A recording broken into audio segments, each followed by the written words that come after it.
بسم اللہ الرحمن الرحیم۔ ایک کسان جنگل میں لکڑیاں کاٹ رہا تھا کہ اس نے دیکھا کہ ایک بڑے سے درخت کے نیچے ایک نوجوان کی لاش پڑی ہے۔ پہلے تو وہ لاش دیکھ کر خوفزدہ ہو گیا، مگر بعد میں وہ علاقے کے رئیس کے پاس بھاگا۔ رئیس نے قاتل کو تلاش کرنے کی بہت کوشش کی، لیکن تلاش نہ کر سکا۔ مقتول بھی ایک اجنبی تھا جس کو کوئی بھی نہیں پہچانتا تھا۔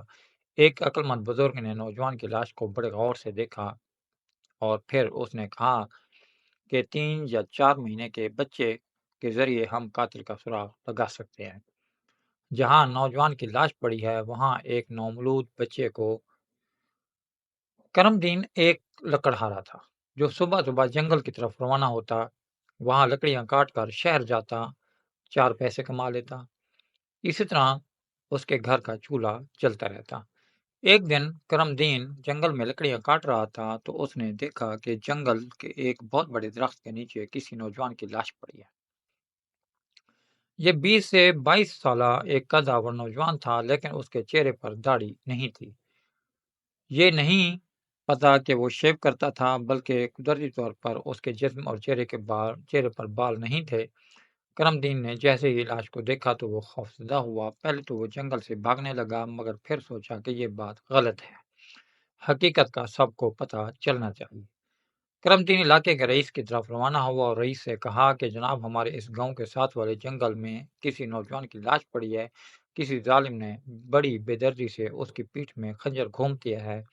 رئیس نے کرم دین کے منہ سے جب یہ الفاظ سنے تو حیران ہوا اور جنگل کی طرف بھاگا اپنے آدمیوں کے ساتھ۔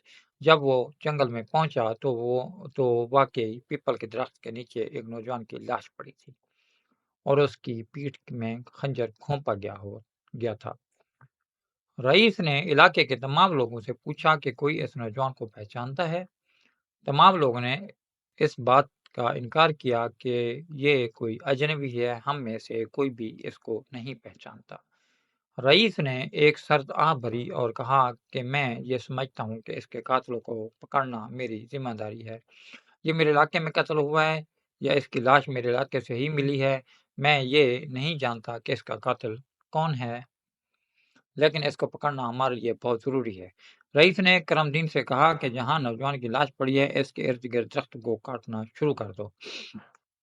کم از کم 2 سے 3 درخت ضرور کاٹو اور اس کے بعد جو بھی واقعہ پیش آئے وہ مجھے بتانا۔ کرم دین نے رئیس کے کہنے پر درختوں کو کاٹنا شروع کر دیا۔ جب وہ ایک درخت کاٹ چکا اور دوسرے درخت کو کاٹ ہی رہا تھا تو 3 4 لوگ بھاگتے ہوئے کرم دین کے پاس آئے۔ انہوں نے کرم دین پر سختی کی اور کہا کہ تجھے کس نے اجازت دی ہے کہ یوں درختوں کو کاٹ رہے ہو؟ تم جنگل سے خشک لکڑیاں تو پہلے ہی جمع کر کے جاتے ہو، لیکن تجھے کسی نے منع نہیں کیا، لیکن تم تو درختوں کو کاٹنا شروع ہو گئے ہو۔ اس بات کی اجازت ہم تم کو بالکل نہیں دیں گے۔ اس جنگل کی ذمہ داری ہم کو سونپی گئی ہے۔ رئیس جو چھپ کر ان آدمیوں اور کرم دین کی گفتگو سن رہا تھا سامنے آیا، ان نوجوانوں کو گرفتار کروایا اور قاضی کی عدالت میں پیش کیا۔ رئیس نے اپنا مقدمہ قاضی کے سامنے رکھتے ہوئے کہا کہ جناب، کل صبح ایک نوجوان کی لاش اسی جنگل سے برآمد ہوئی ہے۔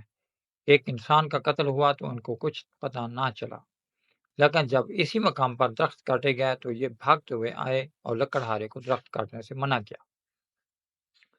قاضی نے جب یہ سنا تو ان آدمیوں سے پوچھا کہ کیوں تم اتنے لاعلم کیسے ہو سکتے ہو کہ جب ایک انسان کو قتل کیا گیا تو تم لاعلم تھے، مگر جب اسی مقام پر درختوں کو کاٹا گیا تو تم بھاگتے ہوئے آئے۔ آدمی نے کہا جناب، ہماری بات کا یقین کریں، ہم نہیں جانتے کہ اس نوجوان کو کس نے مارا۔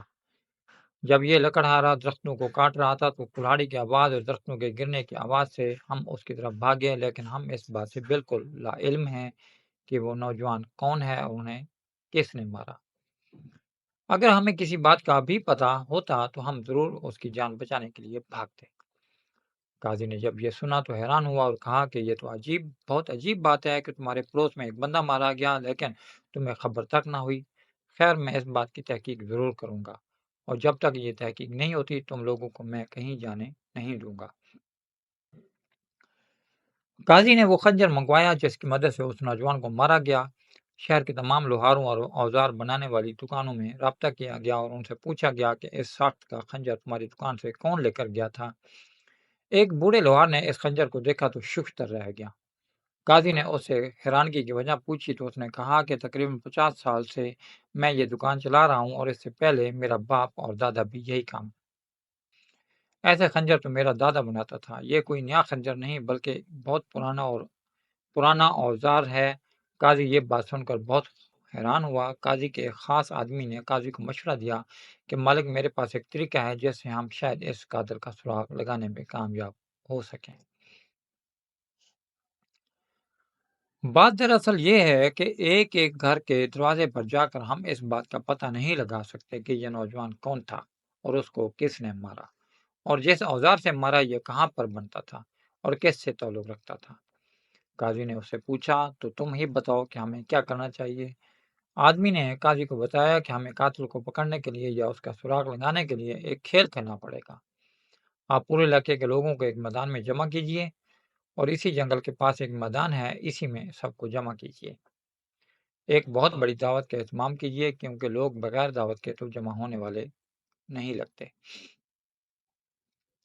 جب سب لوگ اس میدان میں جمع ہو جائیں، خواتین و حضرات دونوں، تب اس بات کی تصدیق کرنی چاہیے کہ پیچھے کوئی رہ تو نہیں گیا۔ قاضی نے ایک بہت بڑی دعوت کا اہتمام کیا اور اس میں پورے علاقے کے لوگوں کو دعوت دی اور اس میں مرد عورتیں دونوں شامل تھے۔ بعد میں اس بات کی تصدیق کی گئی کہ کوئی بھی ایسا شخص جو کوئی ایسی عورت رہ تو نہیں گئی جو وہاں میدان میں نہ پہنچی ہو۔ ان سب کو کھانا کھلایا گیا۔ اس کے بعد جب سب نے کھانا کھا لیا تو قاضی نے اعلان کیا کہ ہمیں اس بات کا بہت افسوس ہے کہ ہمارے علاقے میں ایک اجنبی کا قتل ہوا ہے، لیکن ہم یہ نہیں پہچان پائے کہ اس کا قاتل کون ہے۔ خیر، اب وہ بچ نہیں پائے گا کیونکہ ہم نے ایک بڑے عالم کو بلایا ہے جو اس قاتل کو پکڑنے میں ہماری مدد کرے گا۔ آپ سب خواتین اور حضرات سے گزارش ہے کہ ایک قطار بنا لیں، عورتوں کے الگ اور مردوں کے الگ قطار، اور پھر باری باری آپ سب کو 100 دینار بھی دیے جائیں گے، مگر واپس جاتے وقت آپ نے وہ سامنے کپڑا جو لٹکا ہوا ہے اس کو چھو کر ہی جانا ہے، کیونکہ جب قاتل اس کپڑے کو چھوئے گا تو یہ سرخ رنگ کا ہو جائے گا، اور آپ سب کو یہاں جمع کرنے کا مقصد بھی یہی تھا کہ قاتل کی نشاندہی کی جا سکے۔ یہ سن کر میدان میں موجود تمام لوگوں کے چہرے پر تشویش دیکھی گئی، تاہم انہوں نے قاضی کے حکم ماننے کا فیصلہ کیا۔ مردوں اور عورتوں نے ایک ایک کر کے سب نے اس کپڑے کو چھوا اور پھر اس کپڑے سے 1 میٹر فاصلے پر ایک سپاہی ان کے ہاتھوں کو چیک کرتا۔ آخرکار ایک سپاہی نے ایک آدمی کے ہاتھ چیک کیے، پھر زوردار آواز میں قاضی کو بلایا۔ اس نے قاضی کو بتایا کہ میرے لحاظ سے میدان میں موجود پورے مجمع میں سے صرف یہی ایک شخص مشکوک ہے۔ دیہاتی نے کہا کہ مجھے کیوں پکڑا ہے؟ میرا کیا قصور ہے؟ میں نے اس لٹکے ہوئے کپڑے کو چھوا، اس کے بعد اس سفید کپڑے کی رنگت سرخ بھی نہیں ہوئی، تو مجھے کس جرم میں گرفتار کیا گیا؟ قاضی نے بتایا کہ کپڑے کی رنگت تبدیل ہونا محض ایک ڈرامہ تھا۔ بات دراصل یہ تھی کہ جس کے دل میں چور تھا اور جس نے اس جرم کا ارتکاب کیا تھا اس نے کپڑے کو نہیں چھوا تھا۔ یہ سپاہی لوگوں کے ہاتھ سونگھ کر اس خوشبو کو محسوس کرتا تھا جو کپڑے پر لگائی گئی تھی، سوائے تمہارے ہر کسی نے کپڑے کو چھوا۔ لیکن تم یہ بتاؤ کہ تمہارے دل میں ایسا کیا چور تھا جو تم نے کپڑے کو ہاتھ نہیں لگایا، کیونکہ تمہارے ہاتھوں سے وہ خوشبو محسوس نہیں ہو رہی تھی جو میدان میں موجود ہر ایک شخص کے ہاتھ سے محسوس ہوئی۔ یہ سن کر وہ دیہاتی پریشان ہوا اور اس کے بعد جب اس پر سختی کی گئی تو اس نے بتایا کہ ہاں، میں نے قتل ضرور کیا تھا مگر اس نوجوان کو نہیں، اس کو تو میں زندگی میں پہلی بار دیکھ رہا ہوں۔ میں تو اس قتل کو چھپا رہا تھا جو میں نے اپنی بیوی کا کیا تھا۔ اس بات کو 6 ماہ کا عرصہ گزر چکا ہے۔ میری بیوی میرے ہاتھ سے قتل ہوئی تھی، لیکن میں نے اسے ایک حادثے کے طور پر پیش کیا اور اسی طرح تمام علاقے والے اس حقیقت کو نہ جان پائے۔ قاضی نے سپاہیوں کو حکم دیا کہ اس کو پکڑ لو۔ خیر، اس تجربے کا فائدہ تو یہ ہوا کہ ایک اور مجرم ہمارے ہاتھ آ گیا، مگر نوجوان کا کیس ویسے کا ویسا ہی رہا۔ نوجوان کو دفنا دیا گیا۔ ایک سال کا عرصہ گزر چکا لیکن اس کے قاتل کا کچھ پتہ نہ چل سکا۔ لوگ اس بات کو فراموش کر چکے تھے، مگر 1 سال بعد ایک ایسا واقعہ ہوا جس سے قاضی کو دوبارہ اس نوجوان کے قاتل کا اشارہ مل گیا۔ سپاہی بھاگتا ہوا قاضی کے پاس آیا اور قاضی سے کہا، جناب، جس درخت کے نیچے اس نامعلوم اجنبی نوجوان کی لاش ملی تھی اسی کے نیچے ایک 3-4 ماہ کا بچہ پایا گیا۔ کوئی ظالم رات کے اندھیرے میں اس بچے کو درخت کے نیچے لٹا کر چلا گیا۔ اللہ کا لاکھ لاکھ شکر ہے کہ بچے کو کسی جانور نے نقصان نہیں پہنچایا۔ یہ بات قاضی کے لیے بہت حیران کن تھی۔ یہ ایک معصوم سا بچہ تھا جو قاضی نے اپنے تحویل میں لے لیا۔ قاضی ساری رات سوچتا رہا کہ آخر اس بچے کا قتل سے کیا تعلق ہے۔ قاضی کے ایک بوڑھے خادم نے کہا کہ بیٹا، یہ بچہ ہمیں قاتل تک ضرور پہنچائے گا، لیکن اس کے لیے ہمیں انتظار کرنا پڑے گا۔ بچے کی پرورش کریں، یہ تھوڑا بڑا ہو جائے تو ہاں، امید ہے کہ قاتل تک پہنچ جائیں گے۔ کچھ ماہ بعد جب بچہ بیٹھنے کے قابل ہو گیا تو بوڑھے خادم نے قاضی کو مشورہ دیا کہ یہ بچہ کسی کنیز کے حوالے کریں اور اس سے کہیں کہ ارد گرد کے تمام علاقوں میں اس بچے کو لے کر جائے۔ کوئی ایسا ضرور ہوگا جو بچے کی طرف کھینچا چلا جائے گا اور یوں ہمیں مجرم کا کوئی نہ کوئی سراغ ضرور مل جائے گا۔ قاضی نے بوڑھے خادم کے مشورے پر عمل کیا اور بچہ کسی کنیز کے حوالے کیا۔ کنیز اس بچے کو لے کر ارد گرد کے علاقوں میں گھومتی رہی۔ پھر وہ ایک ایسے علاقے پہ پہنچی جہاں ایک عورت نے جب بچہ دیکھا تو اس کی طرف بھاگی، کنیز کے ہاتھ سے بچہ لیا اور اس کو چومنا شروع کر دیا۔ اسے سینے سے لگایا، کافی دیر تک اسے پیار کرتی رہی، پھر بچہ واپس کنیز کے حوالے کر دیا۔ کنیز نے اس عورت سے پوچھا کہ آپ نے اس بچے سے اتنا پیار کیوں کیا؟ تو وہ خاموش رہی اور بغیر کچھ بتائے واپس چلی گئی۔ کنیز واپس قاضی کے پاس آئی اور اسے سارا معاملہ بتایا۔ قاضی اپنے سپاہیوں سمیت اس عورت کے گھر روانہ ہوا۔ اسے پوچھا کہ یہ بچہ کس کا ہے اور تم نے اسے کیوں پیار کیا؟ وہ خاموش رہی۔ عورت نے قاضی کو بھی کچھ نہ بتایا۔ عورت کی مسلسل خاموشی قاضی کو پریشان کر رہی تھی۔ قاضی نے اپنے سپاہی سے کہا کہ اس عورت کو گرفتار کر لو، جب تک یہ بچے کے بارے میں کچھ نہ بتائے اسے قید میں ہی رکھو۔ عورت سے جب سپاہیوں نے بچے کے بارے میں سختی کی تو اس نے کہا کہ تم میری زبان کاٹ دو مگر میں پھر بھی بچے کے بارے میں کچھ نہیں بتاؤں گی۔ سپاہیوں نے قاضی سے کہا کہ وہ عورت ضدی ہے اور بچے کے بارے میں کچھ نہیں بتا رہی۔ قاضی کے دماغ میں ایک خیال آیا۔ وہ بچے کو لے کر اس عورت کے سامنے آیا اور کہا کہ تم بچے کے بارے میں کچھ بھی نہیں بتانا چاہتی، ٹھیک ہے، پھر ہم بھی اس بچے کے ساتھ وہی کریں گے جو ہمارے دل میں آئے گا۔ قاضی نے ایک سپاہی سے کہا کہ تلوار سے اس بچے کا سر تن سے جدا کر دو۔ بس یہ سننا تھا اور چیختی ہوئی سپاہی کے آگے آئی اور کہا کہ میرے بچے کو مت مارو۔ قاضی نے عورت کے منہ سے جب یہ الفاظ سنے تو حیران ہوا اور کہا، جب یہ بچہ تمہارا ہے تو تم کیا پاگل تھی کہ آدھی رات کو جنگل میں اس بچے کو تنہا جانوروں کے درمیان لٹا کر خود گھر آ گئی؟ کیا کوئی ماں اتنی سنگ دل ہو سکتی ہے؟ کیا وہ اپنے لختے جگر کو یوں تنہا چھوڑ کر چلی جائے؟ بتاؤ تم نے اپنے بچے کے ساتھ ایسا ظلم کیوں کیا؟ یہ تو اس کی قسمت اچھی تھی ورنہ جنگلی جانوروں سے ایک لقمہ بنا لیتے۔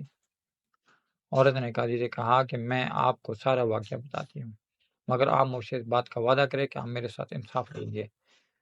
قاضی نے کہا کہ میں پوری کوشش کروں گا کہ تمہارے ساتھ انصاف ہو، بس تم مجھے سچ بات بتاؤ۔ عورت نے قاضی کو بتایا کہ میرے پاس ایک بوڑھی عورت رہتی تھی، میں اسے اپنی ماں سمجھتی تھی، وہ گھر کے کاموں میں میرا ہاتھ بٹاتی تھی۔ ایک دفعہ بوڑھی عورت نے مجھ سے کہا کہ بیٹی ہو سکے تو مجھ پر ایک احسان کر دو، میں آپ کا یہ احسان زندگی بھر نہیں بھولوں گی۔ میں نے اسے کہا کہ اماں جی حکم کریں، ہو سکا تو میں آپ کے کام ضرور آؤں گی، مجھے آپ کی مدد کر کے بہت اچھا محسوس ہوگا۔ بوڑھی عورت نے کہا کہ بیٹی میں نے ایک بات تجھے نہیں بتائی جو آپ بتانے چاہ رہی ہوں۔ میری ایک بیٹی ہے جو میں نے اپنی بہن کو دے دی تھی۔ بہن کی وفات کے بعد اب اس کا میرے علاوہ کوئی نہیں۔ میں اسے ادھر لے آنا چاہتی ہوں، کیا تم میری بیٹی کو اس گھر میں رہنے کی اجازت دو گی؟ میں نے اس بوڑھی ملازمہ کی بیٹی کو گھر میں رہنے کی اجازت دے دی۔ دوسرے دن وہ اپنی بیٹی کو لے کر ادھر آئی اور اس کی بیٹی نوجوان اور خوبصورت تھی۔ کچھ دن بعد بوڑھی ملازمہ کسی لمبے سفر پر روانہ ہوئی تو اس نے مجھ سے کہا کہ میرے واپس آنے تک میری بیٹی کا خیال رکھنا۔ بڑھیا نے مجھ سے حقیقت چھپائی، اصل میں وہ اس کا بیٹا تھا، ایک ایسا نوجوان جس کے جسم پر بال نہیں تھے۔ کوئی شخص بھی اسے پہلی بار دیکھے تو اسے یقین نہ آئے کہ یہ لڑکا ہے، اور جب اس نے خواتین کے کپڑے پہنے ہوئے تھے تو بالکل لڑکی لگ رہی تھی۔ میں نے اس کی شکل سے دھوکہ کھایا اور اس رات کو اپنے کمرے میں سلا دیا۔ رات کو اس پر شیطان غالب ہوا اور اس نے مجھ سے صحبت کر ڈالی۔ اس وقت میں اسے اس فعل سے روکنا چاہ رہی تھی لیکن میں روک نہ پائی، مگر وہ جیسے ہی مجھ سے دور ہونے لگا تو میں نے اس کی پیٹھ میں خنجر گھونپ دیا۔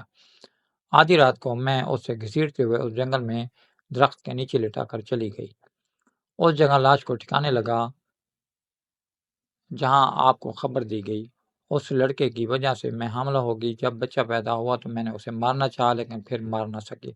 2-3 ماہ بعد میرے دماغ میں خیال آیا کہ اس سے بھی وہیں جانا چاہیے جہاں اس کا باپ تھا، اس لیے رات کی تاریکی میں چل پڑی اور اسی درخت کے نیچے بچے کو رکھ کر گھر واپس آ گئی۔ مگر جب صبح ہوئی تو مجھے محسوس ہوا کہ مجھ سے بہت بڑی غلطی ہوئی ہے۔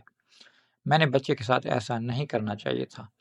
صبح صادق میں جنگل کی طرف روانہ ہوئی کہ شاید وہ ابھی زندہ ہو، چونکہ میں ایک عورت تھی اور وہ بچہ میرے ہی بطن سے پیدا ہوا تھا۔ تو میں نے دل میں سوچا کہ اس معصوم کا کیا قصور، اسے کس گناہ کی سزا مل رہی ہے۔ جب صبح میں جنگل پہنچی تو میرے آنے سے پہلے ہی آپ کے لوگوں نے اسے اٹھا لیا اور یوں میں واپس آ گئی، مگر میرا دل اس کے لیے بےقرار رہا، تڑپتا رہا۔ مجھے نہیں معلوم تھا کہ وہ زندہ ہے یا مر گیا۔ کل جب کنیر کے ہاتھوں میں نے اس بچے کو دیکھا تو پہچان گئی اور اسے گلے سے لگا لیا۔ دل کو سکون محسوس ہوا کہ وہ زندہ ہے۔ قاضی نے اس عورت سے پوچھا کہ اب تم بچہ واپس لینا چاہتی ہو؟ تو اس نے کہا ہاں، مجھے یہ بچہ واپس چاہیے، لیکن ساتھ ہی ساتھ میری آپ سے درخواست ہے کہ جو غلطی مجھ سے ہوئی ہے میں عدالت سے معافی کی طلبگار ہوں۔